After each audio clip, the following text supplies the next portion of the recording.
YouTube's clear.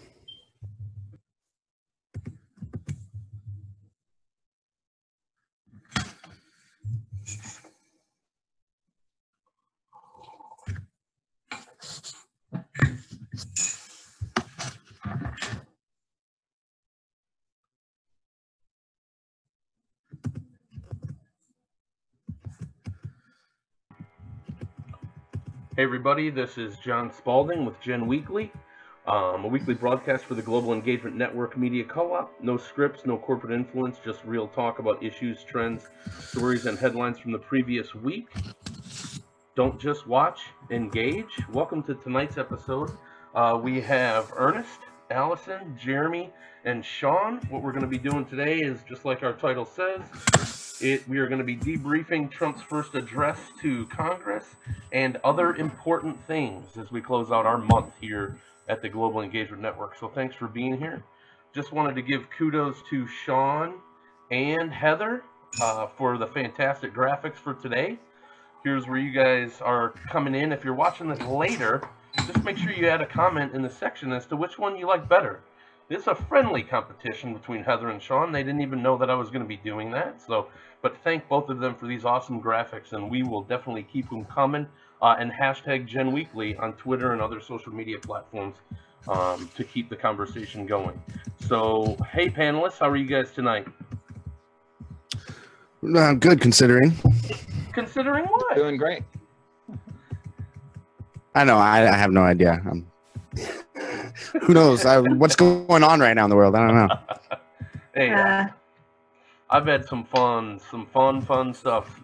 Great conversation. I mean, I'm still reeling from our great conversation that we had on civil rights on Sunday, and going into doing this now. Sure. I'm really excited for all of you being here. So let's hop right into it. I'm going to go ahead and bring our slides back up. And what you guys can see on the agenda tonight, we're going to talk about President Trump's address to Congress, and then we're going to get into what really matters. Co-op development, mass incarceration, ICE raids, and for-profit prisons. Then we'll do some Gen announcements and get out of here. So, without further ado, we have Trump's address to Congress. I made a little table here called the Good, Bad, and Ugly. And let's just have a little discussion. And I'll fill in this chart as we go. I'll ask some questions, or you guys can help me fill it in. And let's debrief what we heard the president talk about tonight. So, Sean, this is Jeremy, and with your permission, I'll kind of get us started, not with my own thoughts, but more just setting the stage for the conversation, if that's okay? Yeah, please. That's fantastic. Awesome. Well, so first of all, I want to thank the Global Engagement Network for tackling this particular topic this evening. I, like many of our viewers, have just grown so frustrated with the lack of non-discussion over what's happening. And, you know, as I was preparing for this and listening to the speech and kind of getting a little bit into the idea of, like, you know, actually paying attention to it in a different way than what I normally do, I also got a little bit nervous thinking, like, okay, all these people do this professionally, and so this may not come out the best for everybody. And you know what? If we're saying something that you think needs corrected, it's a great opportunity for you to engage via the YouTube chat or the Facebook chat and let us know that. And we can bring those comments in. But the whole purpose of this is to really say, you know what? The president did make a speech. We at least need to have some conversation about what does that mean? And then, like John said, really build on that conversation and that reflection to be able to talk about what are the other things that are going on in the world and that are, I would say, more relevant for discussion. And so, is it, Allison, are you talking with me, or is it Sean? And I don't know who is actually doing this part with me. Well, why don't we all kind of just jump in? Yeah, I'm good with that. Awesome. So Allison, you sound like you're chomping at the bit. So what were some things that you thought?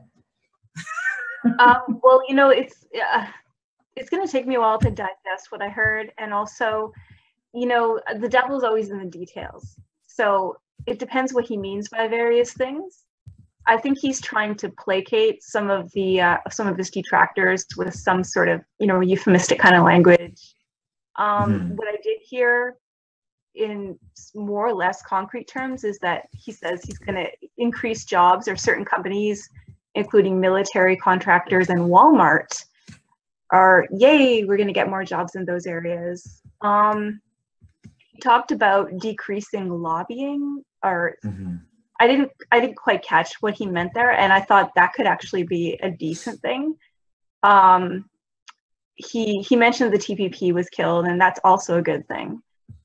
I heard a lot of like military, focus on military defense, law and order, a lot of fear mongering, basically, doing a lot of like parading around of different cases, so that he could sort of criminalize more so immigrants and people of color.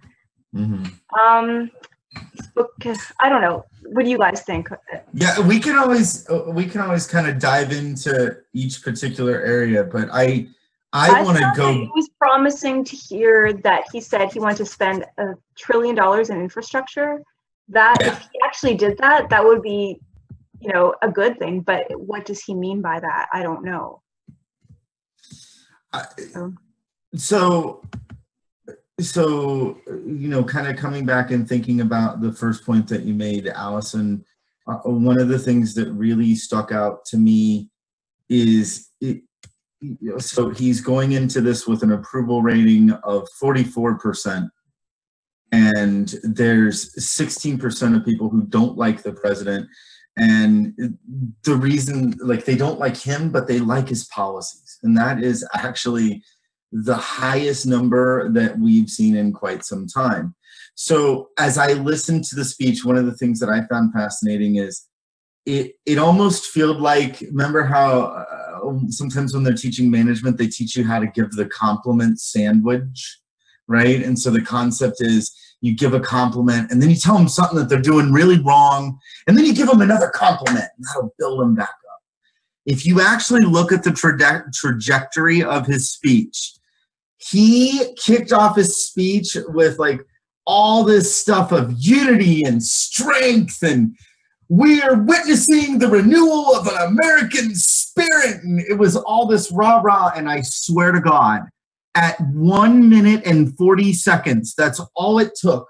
We went right back to be afraid, be very afraid. The country is in bad spot.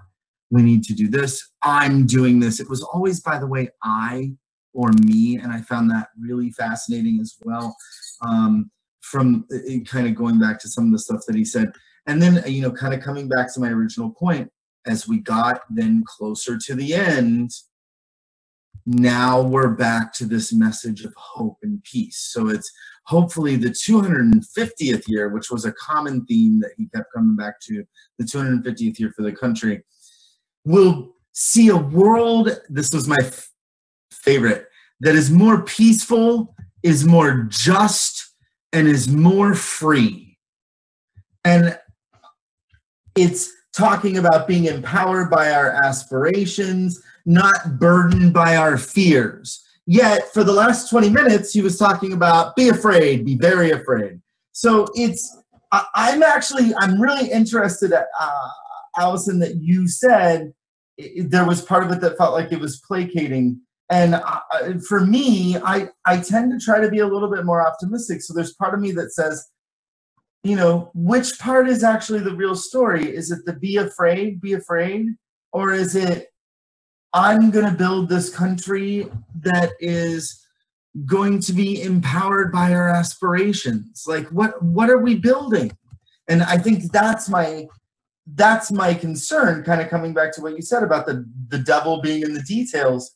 There wasn't enough detail in any of this stuff that I have written down in the 5.5 pages of notes that I took that is detail. There's some things that, sorry, go ahead. Oh, go ahead. Yeah, I actually think he was very clear on some detail. Okay. I think I think we have to. I think it helps me to understand like who he's actually talking to, and I think it's foolish, or actually, I don't think he's talking to the working class, and I think he's talking specifically to the 1%.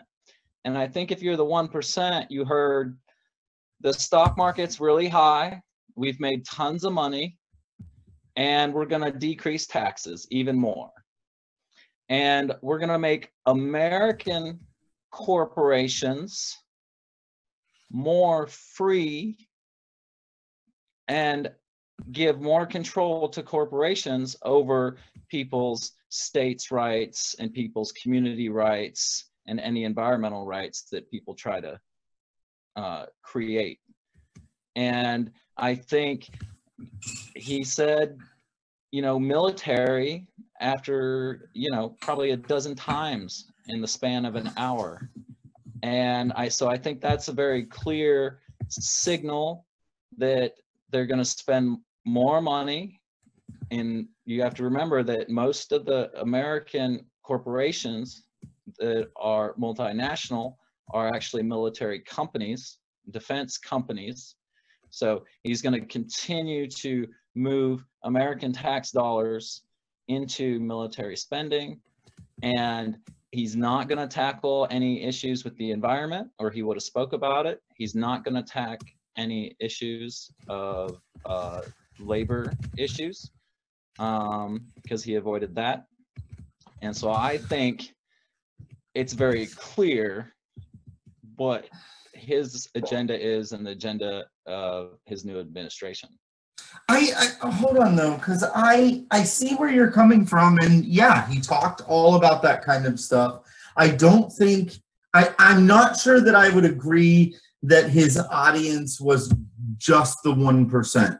I think that there were great chunks of the speech that were, but there's a whole thing that he's talking about with wanting to work. This was actually one of my favorite lines, where he said, my administration wants to work with members of both parties on making childcare accessible and affordable, helping ensure, hold on just a minute, helping ensure parents get time off. There's mention in this of women's issues, right? We're going to address, women's health. And then he says, and to promote clean air and clean water. The problem is, if you actually look at those actions, by building a pipeline, these pipelines. That's my point. I think that's kind of what I'm saying is the stuff that he did, and I kind of thinking about what you're saying. I'm sorry again. I'm totally blanking on your name. Ernest.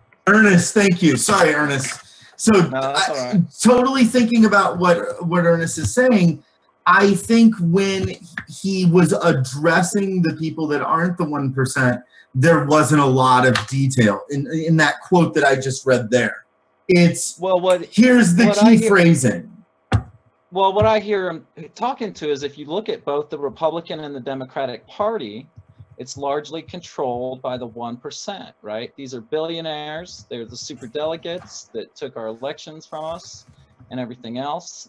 And they're doing the gerrymandering, okay? So when he's talking about bringing the parties together, he's talking about bringing the corporate interests between those two parties together. And he's going to continue to privatize water so that clean water is available to the corporate class. He's going to continue to privatize and remove regulations. And I don't know about the clean air part, but that just means stuff like clean coal.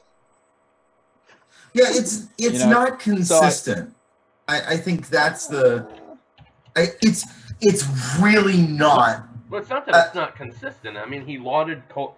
He said we have great coal miners. He said he's cleared the way for pipelines, and he's going to create thousands of jobs, and we're going to have pipelines using American steel. So he's selling too. I mean, he's selling. He's selling by mentioning the coal miners. He's reinforcing people that voted for him. He's denying anything wrong with any type of getting out of the fossil fuel industry. He's doubling down on fossil fuels. He's doubling down. I think what I'm also saying though, John, is there's I kind of almost building on Allison's placating. Education is the civil rights issue of our time. I'm calling for us to fund education so that people can use vouchers and everything that we clearly have some data that show do not work.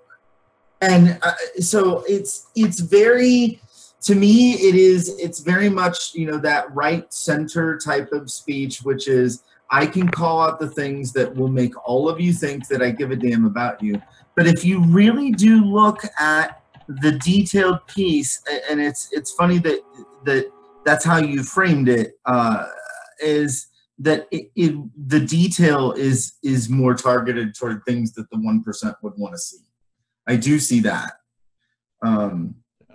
It's just, yeah, go ahead, Allison. Sorry. Well, and some of the rest of the stuff he said, it just like, oh, we're going to work on, you know, childcare. We're going to work on paid family leave and all this stuff. But he didn't give any details about that kind of stuff. Maybe he'll do something, maybe he won't. But he also talked like, oh, equality, it's, we need to work against xenophobia and all these other things while he's perpetuating policies that promote xenophobia. So, you know, it's, you know, you can say nice things to someone's face and then stab them in the back. That's easy to do. But, and who's he stabbing in the back? Well, say that again. People who come to this country. Who's he stabbing in the back would be the working class that actually thinks he's talking to them. Yeah, that's the trick, is he stabs them in the back without them realizing. But he's not stabbing the corporate class in the back, right, other than saying my TV show is better than your TV show. And well, yeah. Well, he knows that the working class is sensitive to disinformation. That's how he got there. So he knows he doesn't have to be 100% with them. He doesn't have to tell them what's really going on. So he can do that kind of like reverse compliment sandwich. And that's why, you know, like he can talk to them, but also mention the Bible, you know, and he can put out these victims. And I'm surprised we haven't even mentioned, I mean, this creation of voice. Is that what he called it? I can't remember what the acronym stands for. I'm trying to be, I figured that would be my punch at the end. The point where he said that he was going to have the Entrepreneurship for Women program that he did in partnership with Canada, and Elizabeth Warren looked at the lady next to her and goes, "What?" There's you could see it so clear. She was like, "What?"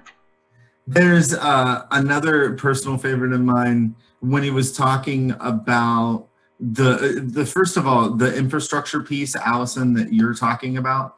One of the most interesting things about the infrastructure discussion is that there is so much of it that is not just about cars and tunnels and things like that. And so it's going to be interesting to see how the administration goes about addressing some of those things. That's a pretty hefty investment. It would be one of the biggest since 54 or whenever it was last done. But when he was talking about it, he said, this effort will be guided by two core principles. Anybody remember what they were? No. Buy American. Oh, yeah. And hire American. Hire American. Buy and hire American, yep. I'm all about that, though. That would be great. The problem is that America does not have the infrastructure for, you know, not making all this stuff overseas anymore. I'm all about finding jobs that are going to create a living wage for Americans, and if that I totally understand that. If that starts at $15 an hour, then devil in the details. Let's get it going. I'm all about it. I'll buy American. I totally understand, John. But look at the bigger picture. The bigger picture is, look who he's, I really believe, I will own this as my judgment, but that is an example where he is talking to a specific set of people, and that's not the 1%. Well, we're going to hire American. I know what that means. Yeah. Well, and that's what Jimmy is saying in chat, too, and he couldn't be on tonight because he doesn't have headset and mic, but he'll be on Zoom. Buy a fucking headset, Jimmy. Just kidding, man. We love you and we miss you. He's speaking to his audience, and he says coal and oil pipelines create jobs, lots of them. And he's not doing anything disingenuous. He's said that he was going to do this the entire campaign trail. And that's the unfortunate piece, is that we're going to be set back again from making any progress in renewable energy unless there is a concerted effort on the part of anyone who cares about creating a real infrastructure for renewable energy to make it happen, because they're not going to support it.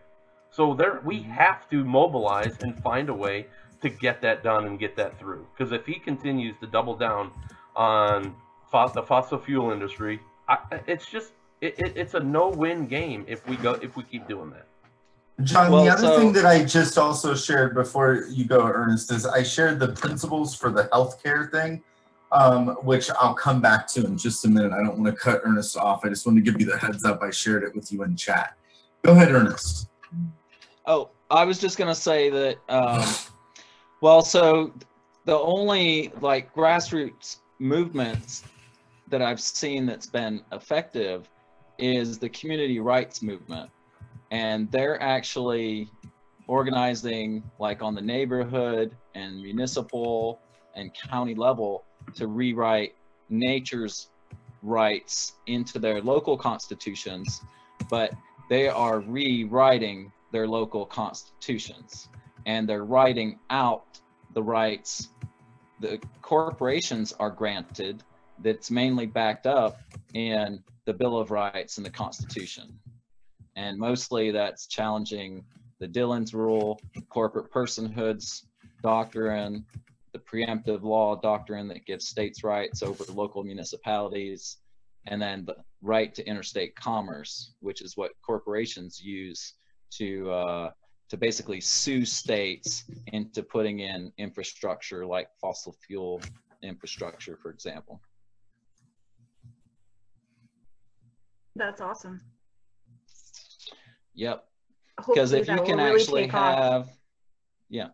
Anyways, and that's why I'm stoked about cooperatives, because when people have a democratic workplace, they can self-govern in their local communities, and then they can take back corporate infrastructure and stop spending money on the military and actually protect their water and their land and their air.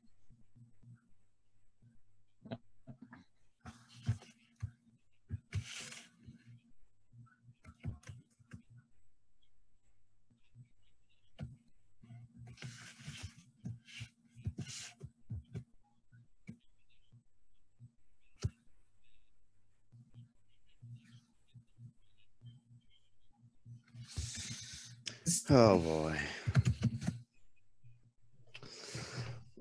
Well, let's go back to the pipelines for a minute, because here we go. So pipelines, will they give us jobs for the working poor? Yes, they'll be temporary. Pipelines don't take that much. And then therefore, if you're going to deregulate everything and it's already highly deregulated, then you're not going to have people that are going to have jobs keeping it up.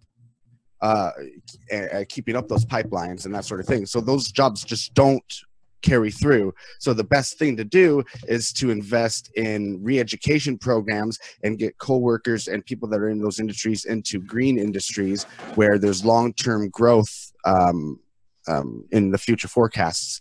So that's kind of where I see that going. As far as the ban on lobbying, I mean, obviously details matter, of course, like we've been saying, but it sounds good, on the surface. But so, the deregulating thing is obviously part of their plan, right? And what does it really mean? So you have to realize that the regulations are permitting the pollution, right? That's why it's a permit. Right. So the corporations are still writing the permits. It doesn't matter that you're replacing 2 with 1. It sounds really good, except that Monsanto's the one writing the rules on the permits for how they make their pesticides. And the coal companies are writing the permits for how they deal with coal. I'm saying that well, the 1 and 2 looks good, but it's a false statement. It's fake statement. Yeah, because they're writing the one that's replacing the 2. Yeah, but I mean, well, no, but that depends on if you're. Go ahead, Jeremy. Sorry.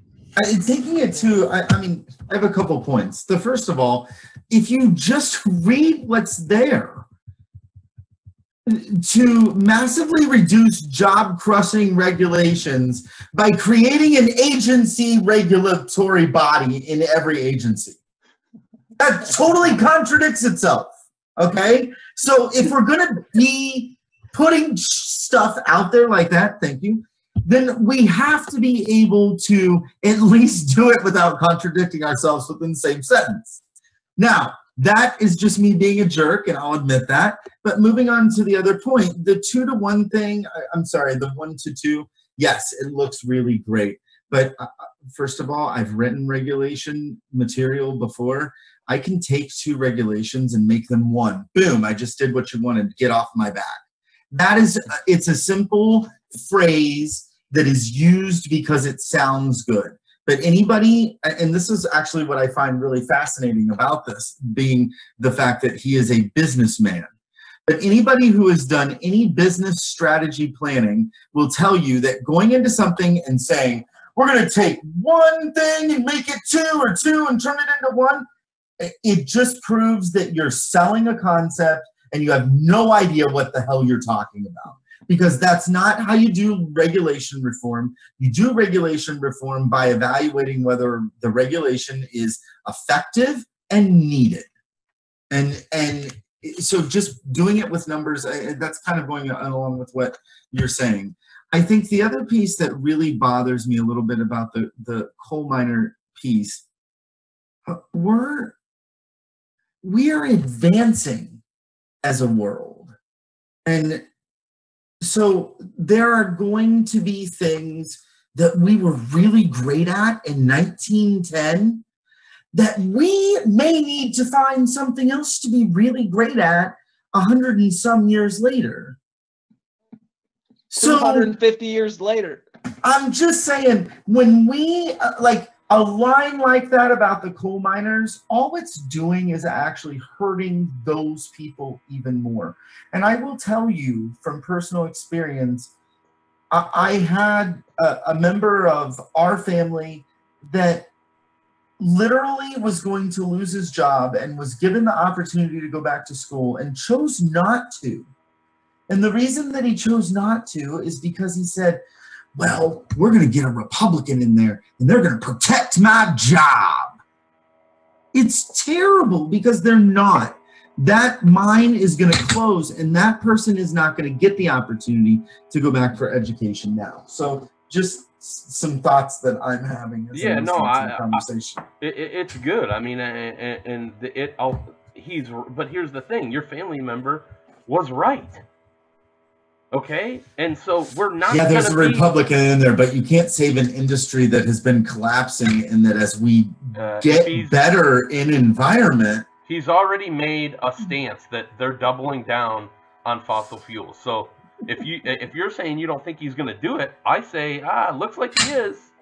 So we'll see. I don't think we can say we're progressing as a world with our energy use. I mean, we may not use coal anymore, but hey, now we have fracking. And we're not leading in sustainable energy. We have pipelines and tar sands oil. Yay. Yeah, we're not leading in sustainable energy. We're leading in fossil fuels and burying nuclear waste which is a problem in itself. That's the problem. There's a question up there. It says sorry. Yeah, this is from John S. It says, why is that Jeremy guy so angry and why is he yelling so loud? It's weird. I mean, I don't know who the guy is, but I don't know who this John S. guy is either. I think I do, but I do take your point, and I do tend to get really fired up on these things. I think we're all in a mood right now to get fired up. But here's the thing, like, final thoughts, because we need to close out this segment. So let's do a round of final thoughts. Go ahead, Allison. Okay, so my final thought is, aside from his little Willie Horton hour where he started sensationalizing all of these crimes that happen by those bad people of color, you know, the immigrants who are out to like rape. The bad hombres, Allison. The bad hombres. The bad hombres. Those gang dealer bad people. Okay, so there was that, the sensationalizing of people's pain. And okay, so there was that whole propaganda piece that was really disconcerting. But okay, another really big question is, if he's going to pump up the military to the extent that he is suggesting, where is he going to make all the cuts? And why do we have to keep doing this with the military? It's insane. So that's what I'm left with, and I'm just waiting to hear all the great news coming through in days to come. Amen, Allison. Oh my goodness. Who wants to go next? Sean, any final thoughts on this particular segment? Oh, yeah. I mean, well, first of all, as far as finishing up on the coal thing, as far as, you know, around here, Washington State, coal can't be gone tomorrow, just simply because there's not enough power to supply everyone. So I mean, the infrastructure has to be there, and then investments into more and a wider array of green energy is needed before we can even think about using less of it. And so that's a problem as far as, you know, local use of coal is.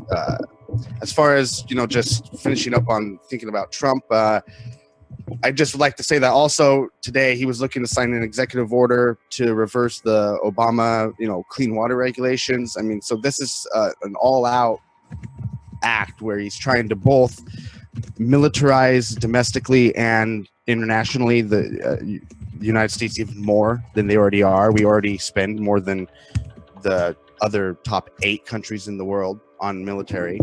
And so he's trying to do that on one hand, and then obviously keep corporatists happy, the other corporatists that aren't part of the military industrial complex, keep them happy by deregulating and that sort of thing. So this is just more of the same, and we just, people take for granted things like the EPA until something like this comes along. And, you know, Obama was able to do actually lots of, you know, things that weren't great for, you know, certain agencies, and he kind of flew under the radar, but now everyone's wide awake. So I'm glad to have this conversation with you all and look forward to more. We've got a long 3 years. We'll just say 3 years. We can shave off the rest of this year, right? So I mean, you're gonna have a couple months of excitement, I'm sure. Yeah. Okay, go ahead, man. I think it's pretty earnest. I'm sorry, Ernest. Go ahead. That's okay. I think it's pretty clear that he's talking to the 1%, and the folks who he's really trying to court are the rest of the 10%, and that makes up the Democratic and the Republican Party corporate class. I think that I was super excited to see that Kama Schwant also had an address tonight. And so I was able to catch some of that before we started this program, and it sounded amazing.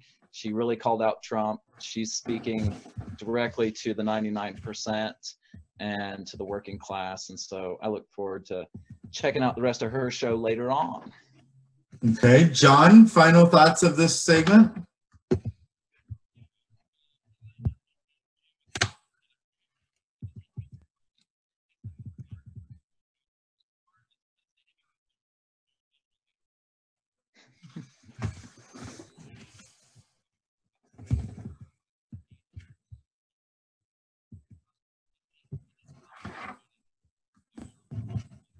Yeah.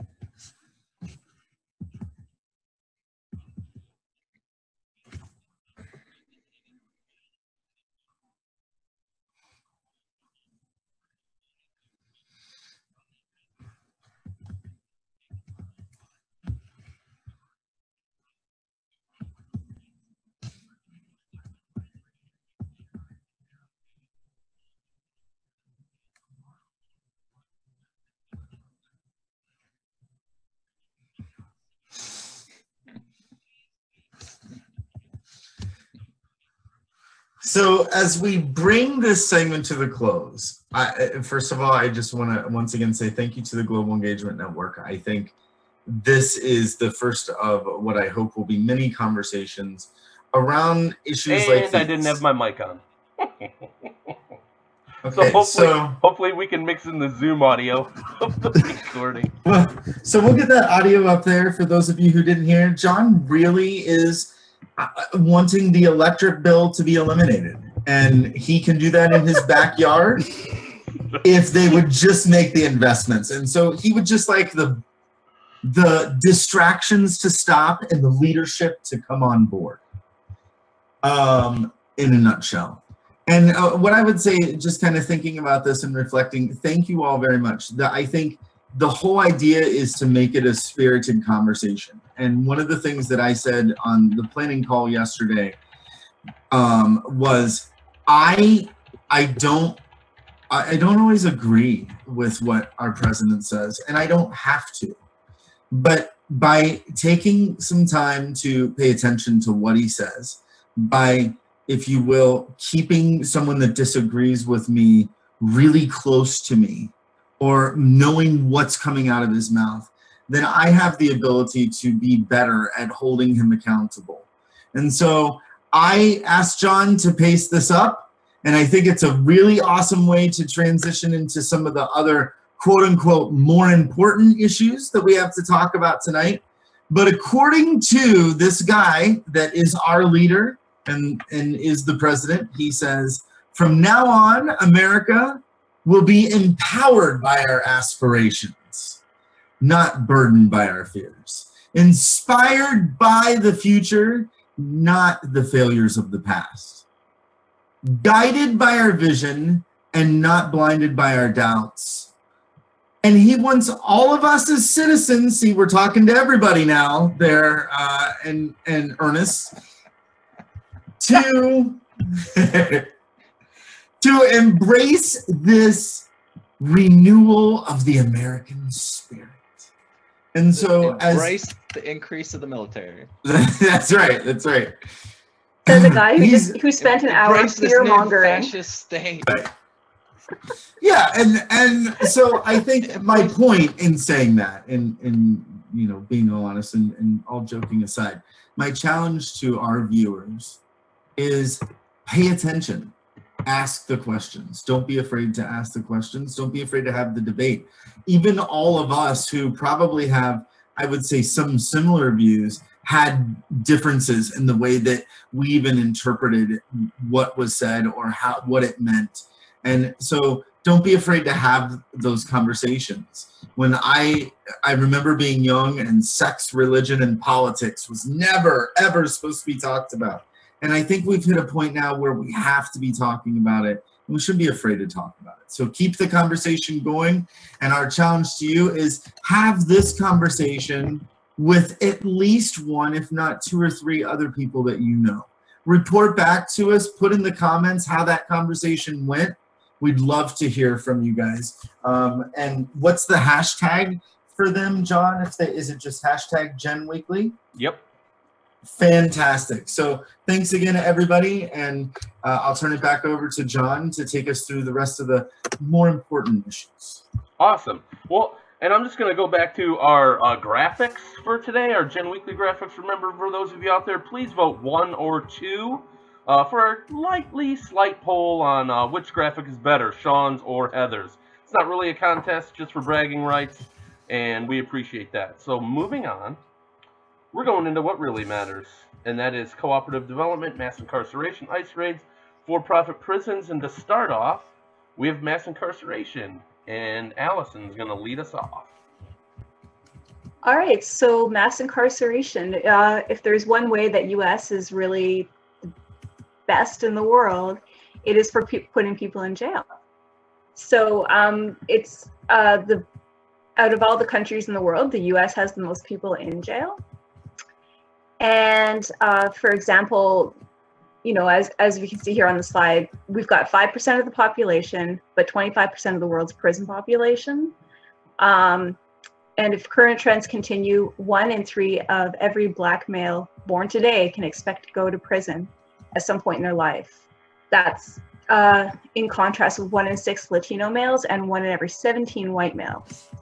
So it's some pretty disturbing statistics there. For example, the prison population has exploded over the last few decades. Back in 1972, there was 300,000 prisoners. Today, there's 2.3 million. And I don't know if any of you have seen this movie, 13th. It talks about some of these issues, including the 13th Amendment, written right into the Constitution, which came about after abolition. It says that it's unconstitutional to have a slave, but there's an exception, and that is except as punishment for a crime. So there's something built right into our Constitution that can be used for purposes of exploiting people, both politically and economically, and also using prison labor.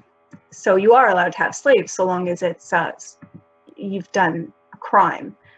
And then there's also there's a myth within our cultural discourse that is about Black criminality. We've seen this throughout the years.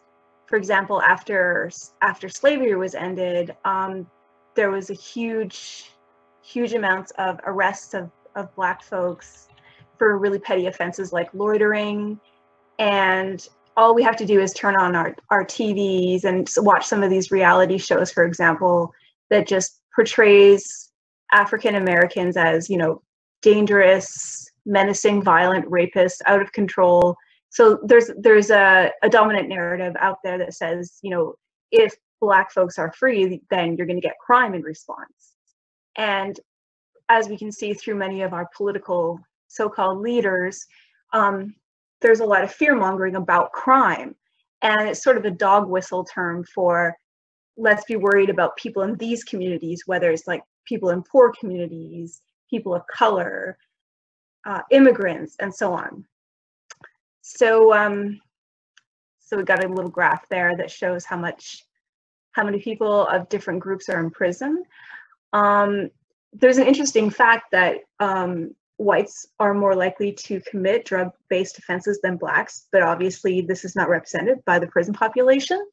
And some of the issues, I don't know if you guys have read or heard her interviewed. Michelle Alexander wrote a book called The New Jim Crow, Mass Incarceration and the Age of Colorblindness.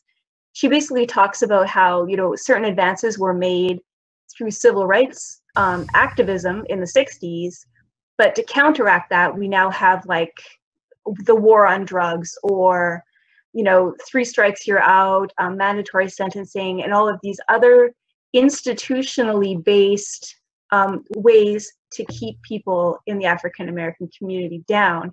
She calls it a racialized caste system, which through our various institutions, including criminal justice,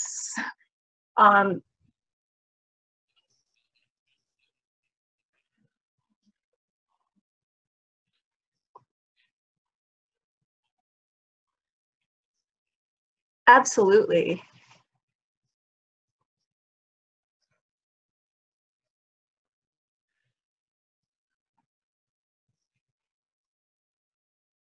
Absolutely. Absolutely. If you go back in history, the Democratic Party was the party that was pro-slavery. It was actually the Republican Party that was anti-slavery.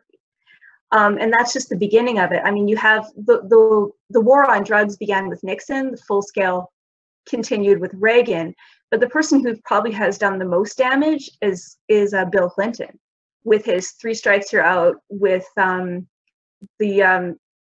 what he did to the welfare system, mandatory sentencing, super predators, and all the rest of it. These neoliberal policies that Democrats are guilty of have probably caused, I would go as far as to say, more damage, at least as much damage as any Republican. So it's not about Republican and Democrats. This is the stuff that's been going on by the people in power throughout our entire history. And we have to remember that the United States is a country that's built on stolen land and attempted genocide of the indigenous peoples. The economy historically was based on the backs of slavery, of holding slaves. So, there's a lot of problems built right into, you know, people who wrote the Constitution were slave owners. Yep. Yeah. I have to. I'm sorry, Ernest. Yeah. I was obviously I was on mute again, and so I'm getting yelled at by our YouTube audience, which is exactly as it should be. Michael and Jim, I was interjecting your points about Clinton's and the Democrats, and it was, again, very cogent, very coherent. Everybody in Zoom here agreed with you guys, and that's how Allison got started. And I apologize again, Ernest. I was just going to say, it's important to remember when the Bill of Rights was written, when the Declaration of Independence happened, when the Bill of Rights happened, when the Constitution happened, 99% of the people that lived on this land could not vote. The Bill of Rights and the Constitution was written specifically for the slave owning aristocracy that created the same institutions that we use today. And it's reflected in our education system. It's reflected in our court system, where quite literally we still have, especially once you consider that prisons are being privatized, schools are being privatized, the prison to pipeline system shouldn't be any more clear than that. We actually have a legal system for institutionalized slavery. Yeah, it's written into the 13th Amendment. Yeah, absolutely. And we have private schools and private prisons that are okay, but hold on. I totally get that. I totally get what you're saying, and I agree that yes, it was built that way. But there's also been amendments to alleviate that. And I want the reason that I'm calling that out is because, Sean, you're talking about the 13th Amendment, but sure, there have been amendments that have alleviated that, and the problem is that the laws haven't been changed to be in line with that in some cases, and that takes. I mean, in all honesty, it takes. I love that President Obama did a lot of things with executive orders, and that's fantastic. But at the same time, as we're seeing now, it's really easy to overturn those. And so if we really want to create that change, there's this legal change that does need to take place. The problem that's getting us into trouble is we can't agree on what the solution should be. And that's going to actually take more real conversation, not this grandstanding crap that we see on the floors and who's going to make who look bad today and blah, blah, blah. It really is going to take some true dialogue.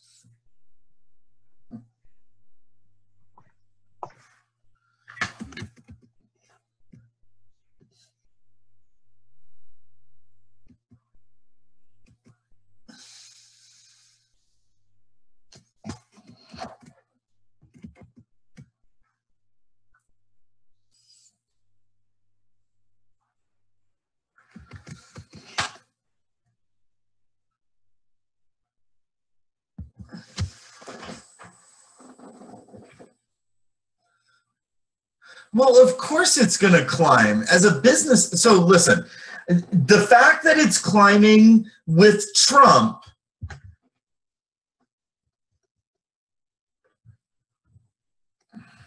yeah, that I have a problem with. Yeah, so hold on. I just want to weigh in on this. I promise it is totally relevant. I think that, John, I totally agree with you. Prisons are meant to be a tool of the government. If we're going to send a bunch of people to them, which clearly this administration is getting behind with its drug policy and drug policy approach, then you shouldn't be privatizing them. The minute that we start making money, it's kind of actually the same concept, if you will, of like education in Sweden, for example. If we start making education in Sweden, you don't pay for education at all. It's a smaller country. But if you start making it free and we don't tie education to money, then everybody gets the education that they need to succeed. It's the same type of concept. If we tie prisons to money and people making money off of them, there's so much wrong with that. And by the way, I will totally admit that I'm sure Ernest is going to say it was actually done that way 200 years ago, because I bet it was, which is, it's just as disgusting to me. But I agree with John. I think the fact that the stock price, John, doesn't actually surprise me, because from a stock perspective, that's what it should do. But the fact that it's even there in the first place totally shocked the hell out of me. And not only that, there's prison labor. I mean, they don't get paid much for what they're doing, but they're still working for private companies. I think they're making products. They're but creating wealth. I think we have to look even deeper and think about the whole idea of crime and punishment, because it doesn't work. It doesn't work. We put people in jail. We make their lives harder. We make their lives harder when they come out. We're not actually solving any problems at all. And you know, the fact that we criminalize whole communities, we criminalize poor communities, it's not solving any issues. I think we need to look even deeper at the whole institution of prisons. Especially when you look. Go ahead, Ernest. I wanted to give you kudos, Allison, for busting that myth in there, because I think you see the myth of violence is also used in the refugee crisis, saying that refugees in Europe are causing all these violent acts, and so we shouldn't take refugees in our country, even though our military or our environmental policies are causing, you know, this refugee crisis. And it's really disconcerting when I think our president is using that same tactic with immigrants and claiming that immigrants are somehow more violent, when there's so many studies that show that contrary to the truth. Absolutely. Immigrants usually trying to avoid cops, you know, almost at all costs. Now, so is there any truth to EU members having problems with higher crime rates in immigrant communities? If it is, it's from the military bases and the UN structures, but you have to remember that the statistics are skewed, because the military bases and the UN bases generally have immunity from local law. Sure. So they can't get charged with rape. They can't get reported. They can't get held accountable. And, you know, I mean, there's reports from detention centers of abuses and things like that too.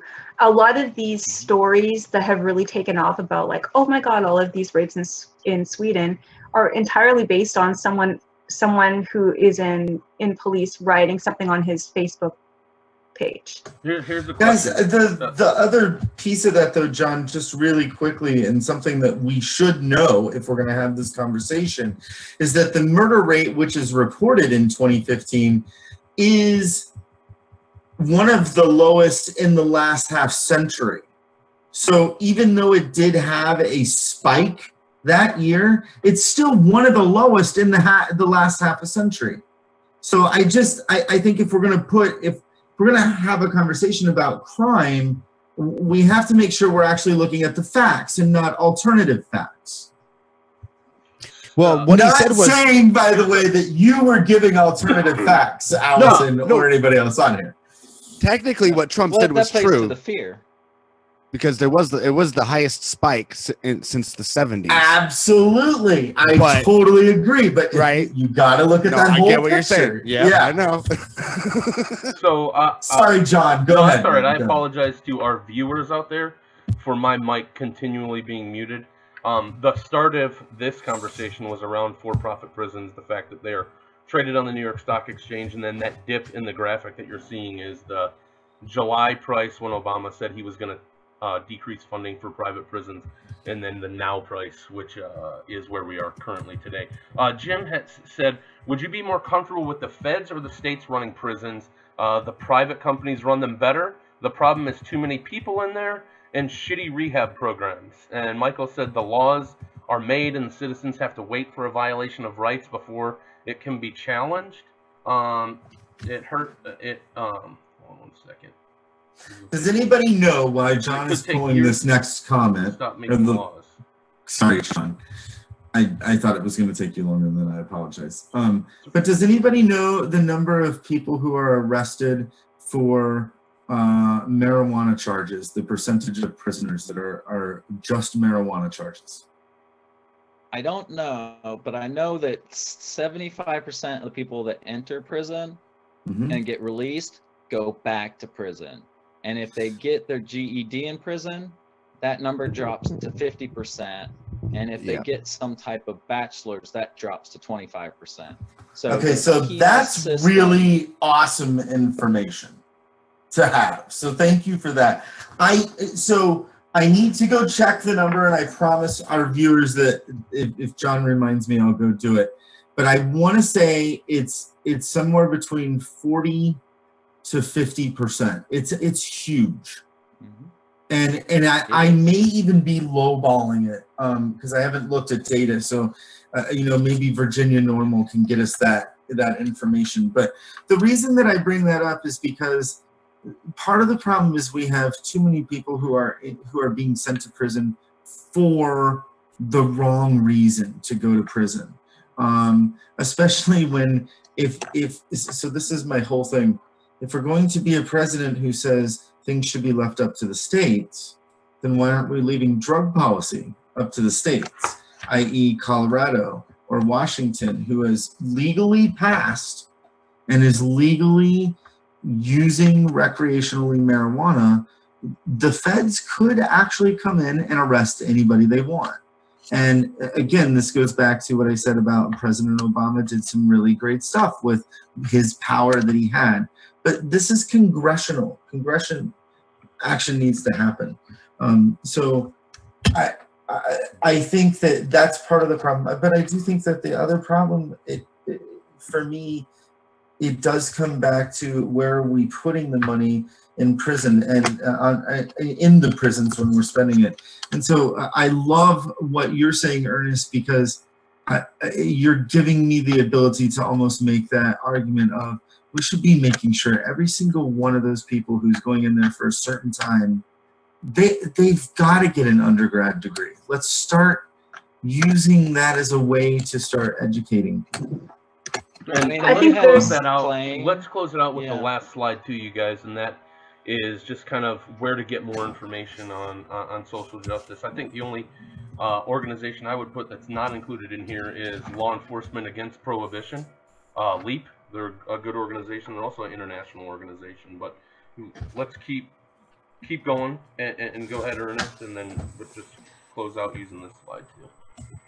Yeah, I was going to say that, like, if you had a plane that failed 75% of the time, you just wouldn't put more people in it.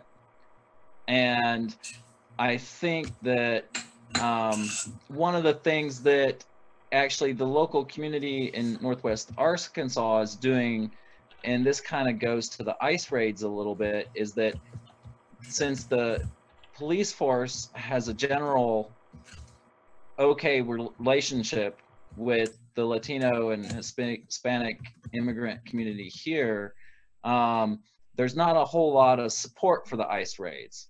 So there's people in the community that are actually going to the sheriffs who are elected officials and saying, hey, how about you deny ICE officials coming into the local jails?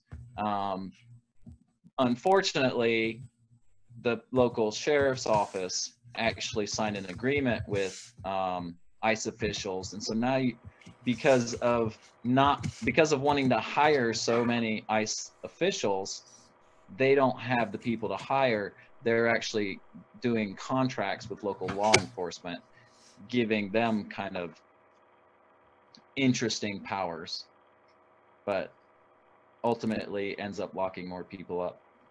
which ultimately also results in people not being qualified to do a job. And one of the most crucial jobs that you should really be qualified when you're doing. I think, you know, speaking just one more thing about the education aspect, instead of having people we put in prisons give them an undergrad degree, let's make education free and stop putting people in prison, especially for these minor offenses. Yeah, you know, Allison, How do you like that? I love that idea. So John always makes fun of me and says that I worked against Bernie, and that's a story for another conversation. But one of the things that Bernie never had to sell me on was free education. And I actually was talking to a guy in an airport about 4 weeks ago who was from Sweden, who was telling me that in Sweden they only have 10 million people. They pay, I think it's like 49% in taxes, but their education and their healthcare is all free. He can go to school as much as he wants for the rest of his life if he wants, and nobody has to pay for that. It's paid out of taxes. So I'm not saying nobody pays for it. I'm saying it's just kind of this thing where he said, you know what? We recognize that education and keeping people healthy is what we need to be doing in order to make sure that as a country, we're able to survive. And so we're willing to pay that amount.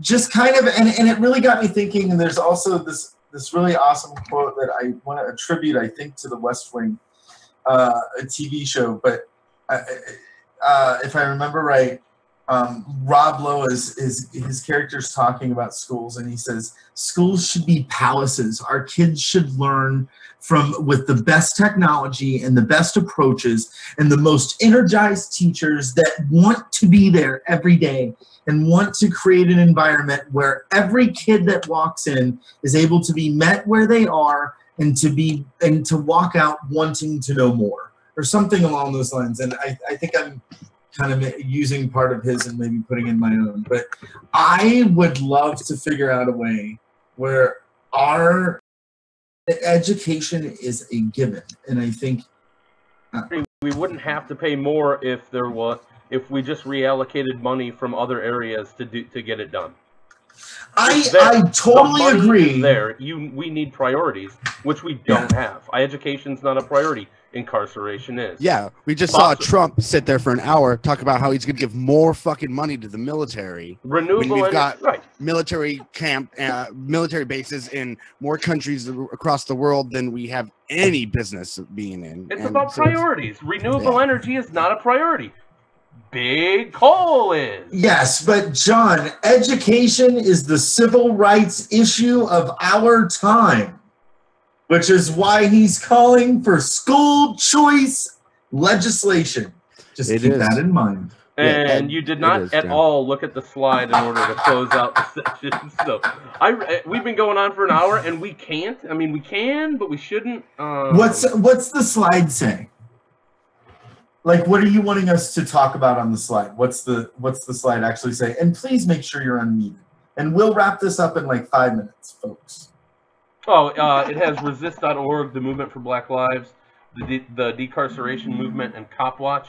And it also says protecting immigrants and human rights are the National Network for Immigrant and Refugee Rights and the ACLU. Okay, so we have links to all of these, and we're going to make these slides available at the end of the show. It's in the description. So if you wanted, exactly. Yep. Awesome. So you can check out this. You can check out all the slides from tonight. You can check out, especially that last one where you can get more information. Really get engaged. Take some action. Again, remember the challenge that you were given and that we're challenging all of our viewers to do, which is have some discussions about some of the stuff that came out of the president's speech. I did give the link there, John, to you in the chat so that people can actually go get the text and read it for themselves. Again, you cannot be a great activist if you don't know what somebody is saying. Whether you agree with them or not, you still need to know what they're saying and talk about it with people. Let's do this. For our people watching in chat, leave us one thing that you're taking away from today's conversation And for the rest of us on tonight, just really quickly, 15, 20 seconds apiece. Allison, what's one thing you're taking away from this? You know what? I don't like to make you go first. Let's go to Sean. What's one thing you're taking away from tonight's conversation, Sean? One thing I'm taking away from tonight's conversation is no matter how, pessimistic we might feel about the country, there are different people of different opinions that are willing to talk still. And, that's what we need to engage. We need to engage others, especially if they disagree with us. And I think that's just, communication is really important right now. Excellent. I'm going to pop over to Ernest next. Ernest? Yeah, there's basically, I keep meeting people all over the place up here in Northwest Arkansas and Oklahoma, and they're just trying to figure out how to get involved in their communities. So joining organizations and independent media online, joining folks in your own community, are just things that we have to start building into the pattern of our daily lives as we resist and rebuild. And I was curious if we could put in the show notes a link to Kashama Shawant's address tonight and Bernie's address as well. I would love to see us do that, John. Yeah, we'll get that in possible. there. Ernest, I believe that I heard you say mating instead of meeting, which took me down a very different direction.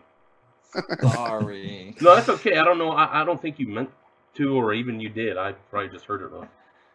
So I'm going to just reflect, and then I'm going to go to you, Allison, and maybe to John to do the final pull-in from our chat and final wrap-up. There's a quote, and I think I'm going to probably butcher it. I should have looked it up in the time that I had. But, John, you'll have to help me. It's from Margaret Mead, and it's the change comes from a small group of... Only a small group of people can change the world. Indeed, it's the only thing that ever has. Thank you. That's the quote I was Or looking for. something to that effect. Right, and to me, it's a small group that takes what comes out of that conversation, gives it to other people who then share it with other people, and so keep the conversations going is what I leave us with. Allison, to you, and then to John to bring in our chat and wrap us up. All right, well, something that's come to mind to me over this conversation, which has been a great conversation, is that there's all kinds of ways that they try to divide us. They try to make us afraid of different sectors of the population and try to preserve ourselves. They try to divide us by borders and countries. And they also try to divide us. They try to divide us by right and left. But I think that those are false divides. We have way more in common than we do not in common.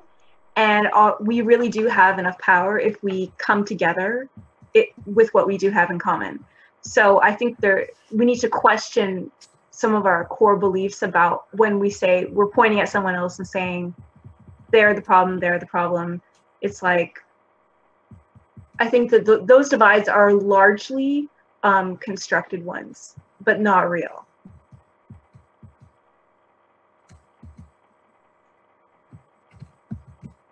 All right, John. Thanks, Allison. For those of you that stuck with us tonight through all my mic drops, thank you very much. Jim said that it was a productive conversation. Michael said, last thought, the revolution will be interactive and bottom up. I think that's awesome. The unintended chaos said interesting. Michael said, man on the street interviews, the people on screen have limited experiences. Thank you, Michael. We appreciate all of your feedback to us as we are growing here at the Global Engagement Network. Jim said, any revolution must be proactive and not reactive, defining the goal and make plans to achieve it. Small successes build to a larger evolution from Michael. And hey, John, I've got a challenge to Michael. My challenge to Michael, because I actually agree with you, Michael. That was one of the things that made me a little nervous to try to do this tonight. And so my challenge to you is, the next time that the president speaks, would you be willing, has a big speech, or we have something big to cover like that, would you be willing to help us out by getting some street interviews? And maybe we can bring those into the conversation.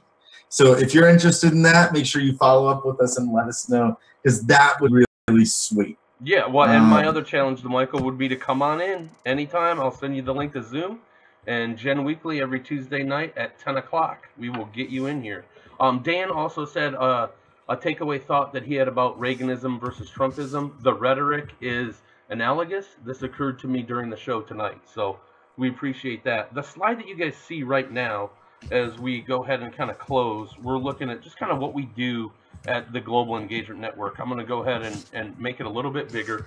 Every Tuesday night, 10 p.m. Eastern, we do Gen Weekly. Anyone's invited. We plan the show the Monday night before, so message one of us through the Global Engagement Network on YouTube or Facebook, and we will get in touch with you and get you in and have you come meet and plan with us. Gen Monthly for March is called Water and Its Protectors. It's going to be on March 26th. Think pipelines, Flint, Nestle. We're going to have special guests, interactive small group brainstorms, and action planning for that particular issue. We do face-to-face live on Facebook, and we also have another interview show called Take Issue with Aniko Nolan. As I said, Water and Its Protectors is in March. If you guys look in the description on YouTube, you can see the slides for tonight. January and February, if you hit those links right here, that'll take you to our recordings from what that Gen Monthly discussion looks like. We had a great discussion and panel on civil rights this past Sunday. If anything, go back and click that link and check that out. And you can also see our schedule for the rest of the year. If any of those topics interest you, or if you want to be part of those calls or planning for those calls, please hit us up and let us know. As far as contacting us, we have our website back up. Thank you to the Unintended Chaos, theglobalengagementnetwork.com. Please subscribe to the Global Engagement Network. I bet most of you that are watching are already subscribed, but if you're not, hit the subscribe button and encourage your friends to do the same.